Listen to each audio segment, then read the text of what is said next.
Tax बचाने का हो टेंशन या फिर पेचीदे टैक्स नियमों की उलझन, अटका हो रिफंड या मुश्किल में फंसा हो आपका रिटर्न।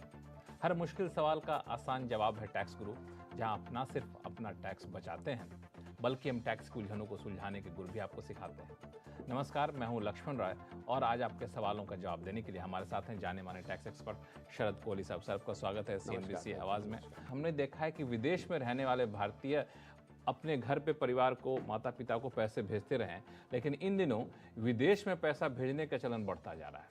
अगर रिजर्व बैंक के आंकड़ों को देखें तो पिछले 8 साल में बाहर भेजे जाने वाली रकम में करीब 280% से भी ज्यादा की बढ़ोतरी हुई है। अब सवाल उठता है कि जो लोग बाहर पैसा भेजते हैं, क्या उनको भी टैक्स देना पड़ता है? कोहली साहब, सवाल जायज है कि नहीं?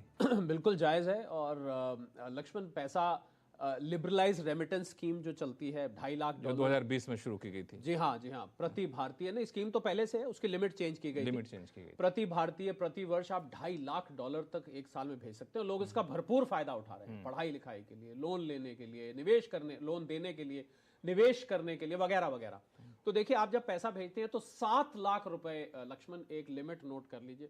अगर 7 लाख रुपए से ऊपर की रकम बन रही है, और ये लक्ष्मण इंटरेस्टिंग बात है, 7 लाख जब तय की गई थी $10,000, जब रुपया $70 पे होता था, ये तब तय गई, पर अब लिमिट अभी भी 7 लाख है।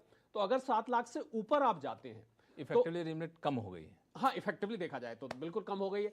तो अगर आप 7 लाख से ऊपर जाते हैं तो उससे ऊपर जो भी अमाउंट होगा उस पे बैंक आपसे 5% TCS, tax collected at source, आपसे ले लेगा। और अगर आपके पास, मान लीजिए लोन दे रहे हैं, आप कहीं लोन की एजुकेशन लोन लिया हुआ है,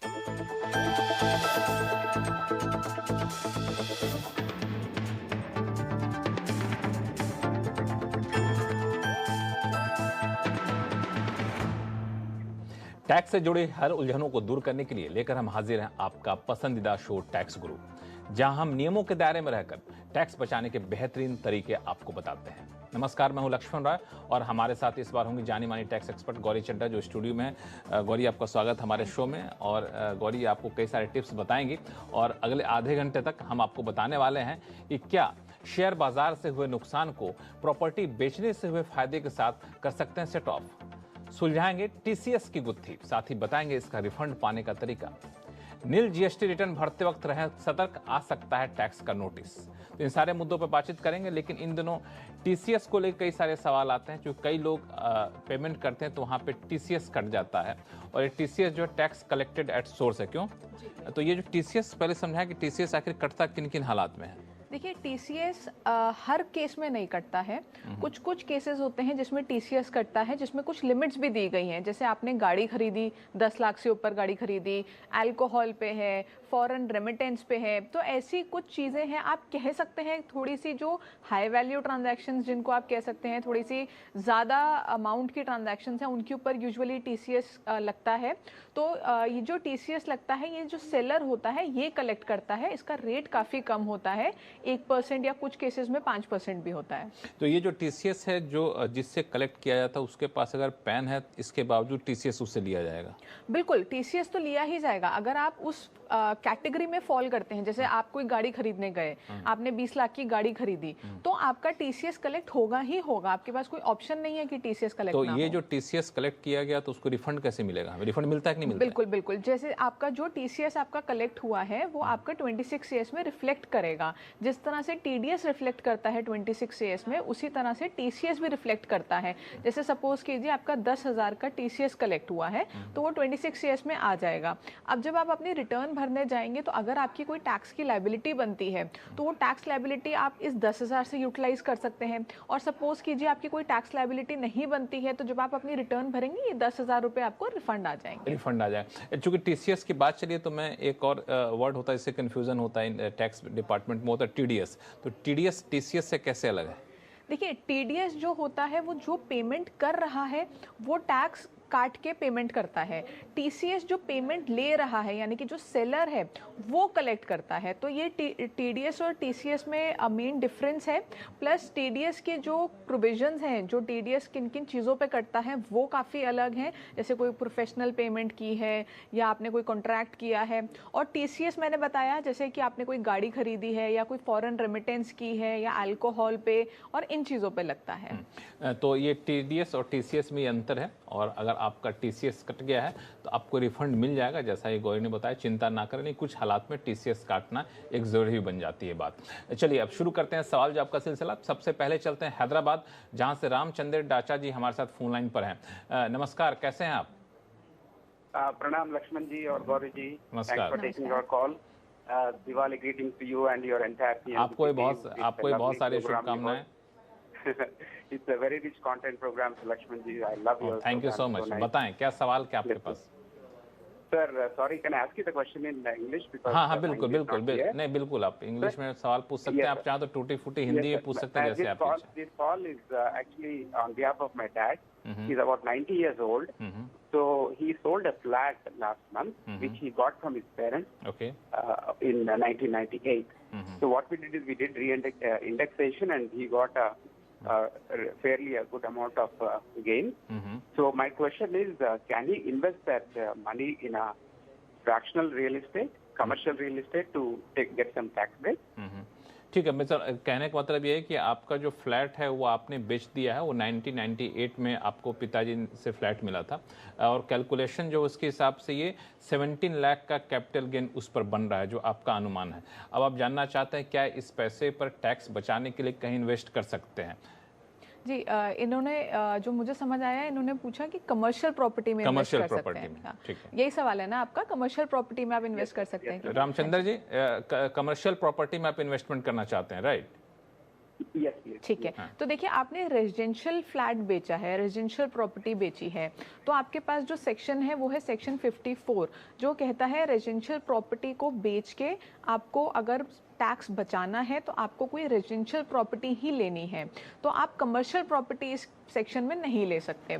और अगर आप इस सेक्शन में फ़ायदा नहीं लेना चाह रहे हैं तो आप सेक्शन 54 EC एक सेक्शन होता है जिसमें कुछ बॉन्ड्स होते हैं, जो NHAI और REC वगैरह के बॉन्ड्स होते हैं, जिनमें 5 साल का लॉक इन पीरियड होता है, वो बॉन्ड्स ले सकते हैं। लेकिन अगर आप कमर्शियल प्रॉपर्टी में इन्वेस्ट करेंगे उस केस में आपको जो है टैक्स का बेनिफिट वो नहीं मिलेगा। अब चलते हैं अमृतसर, जहां से AK महेश्वरी जी हमारे साथ फोन लाइन पर जुड़ चुके हैं।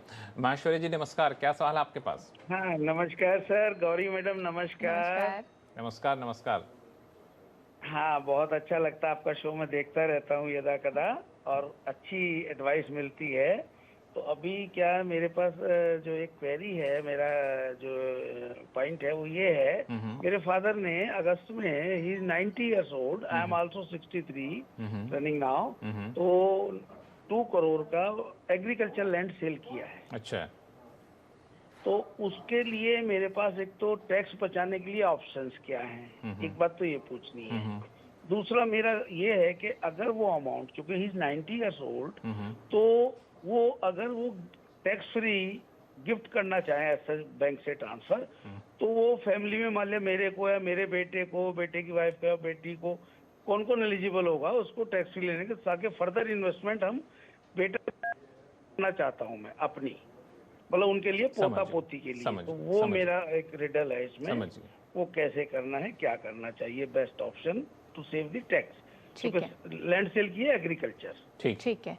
तो देखिए इसमें आपको सबसे पहले ये देखना है कि जो लैंड है वो रूरल लैंड है या अर्बन है। अगर रूरल एग्रीकल्चरल लैंड है तो उस पर आपने जो भी कैपिटल गेन आपको हुआ है वो पूरा टैक्स एग्जेम्प्ट है, आपको उसके ऊपर कोई भी टैक्स देने की ज़रूरत नहीं है, क्योंकि वो जो एग्रीकल्चरल लैंड होता है रूरल, वो कैपिटल एसेट नहीं माना जाता। अगर यही आपका अर्बन एग्रीकल्चरल लैंड है तो आपका जो एग्रीकल्चरल लैंड आपने बेचा है उस पर जो आपको कैपिटल गेन हुआ है वो बचाने के लिए आपको 2 साल के अंदर एक और एग्रीकल्चरल लैंड खरीदना होगा और आप अपना टैक्स बचा पाएंगे। अब बात करते हैं इन दोनों में से आपका जो भी लैंड है आपने टैक्स बचा लिया, या तो आपकी इनकम टैक्स फ्री थी या आपने उसको टैक्स फ्री बना लिया एक और एग्रीकल्चरल लैंड लेके। अब आप उस पैसे को, आपके फादर यानी कि उस पैसे को आगे गिफ्ट करना चाहते हैं।